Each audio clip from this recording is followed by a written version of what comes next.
Sementara itu, saudara, pasien terkonfirmasi positif COVID-19 terus bertambah pasca libur Lebaran.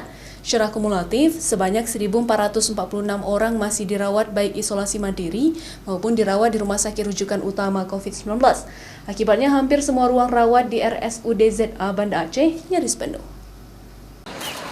Sebanyak 13 pasien yang baru terkonfirmasi positif COVID-19 kini dirawat di ruang Pinere RSUD Zainal Abidin Banda Aceh untuk mendapatkan penanganan medis intensif, sehingga jumlah yang membutuhkan perawatan rumah sakit sebanyak 271 orang.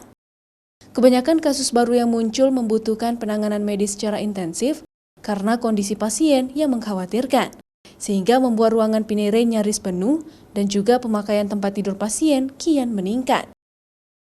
Saat ini jumlah pasien yang dirawat di Rumah Sakit Zainal Abidin Kota Banda Aceh sebanyak 90 orang.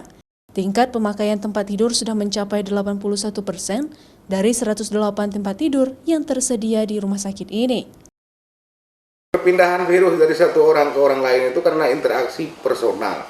Jadi kesadaran pada tingkat personal yang menyelamatkan kelompok ini yang harus lebih didorong. Jadi semua pihak harus bicara tentang penularan corona.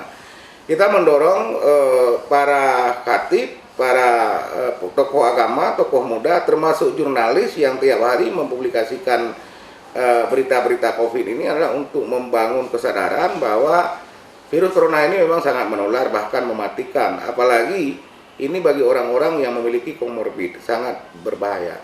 Kesadaran ini yang terus kita bangun.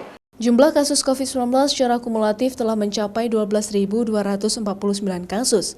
Angka ini termasuk tinggi, sehingga perlu perhatian semua pihak agar terus mematuhi protokol kesehatan pencegahan penanganan COVID-19, terutama di area publik dan juga pusat keramaian lainnya. Nova Misdayanti, Kompas TV, Banda Aceh.